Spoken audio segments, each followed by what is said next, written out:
നമസ്കാരം. ബിഷപ്പിൻ്റെ വെളി ശുശ്രൂഷയുമായിട്ടാണ് കടന്നു പോകുന്നത്. ബൈപ്പാസിലെ വണ്ടികൾ തുരുതുരാ വന്നുകൊണ്ടിരിക്കണേണ്. അവിടെ അവർ രണ്ടുപേരെ കണ്ടെത്തി ഇങ്ങനെ കിടക്കണം. അപ്പോൾ അവർക്കാണ് നമ്മൾ ഭക്ഷണം കൊടുക്കാനായിട്ട് പോകുന്നത്. ഒരെണ്ണം ഇവിടെ കിടപ്പുണ്ട് ഒരാൾ. അപ്പോൾ ഒരാളിവിടെ കിടക്കണേ. ഇതുണ്ടോ, മാനസിക രോഗികളാണ് രണ്ടും. ഒരെണ്ണമില്ല അവിടെ ഉണ്ട്, ആ അറ്റത്ത് പൊട്ടുപോലെ കണ്ട ഒരാളിവിടെ ഉണ്ട്. അല്ല, ഹലോ ചേട്ടാ, ഭക്ഷണം കഴിക്കണ്ടേ?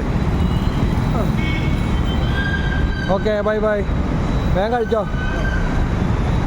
ഭക്ഷണം കഴിക്കാനായിട്ട് പോണേ. ഇവിടെ ഇരിപ്പുണ്ട്. ഇങ്ങനെ അലഞ്ഞിരിഞ്ഞ് നടക്കുന്ന ആൾക്കാർ ഒത്തിരി ഉണ്ട്, അലഞ്ഞിരിഞ്ഞ് നടക്കുന്നവർ. ഇന്ന് മാനസിക രോഗികളായിട്ടുള്ള ആർക്കും വേണ്ട അവരൊക്കെ. എന്ത് ചെയ്യാനാ? ഇതാ ഇവിടെ ഒരു ചേട്ടനോട് ചോറ് തരട്ടെ. ക്യാനാമേ ഓ ആ ഇതറിയാം, ഇത് വൈറ്റില്ല. ആ ഓക്കെ, കാനാക്കാവോ?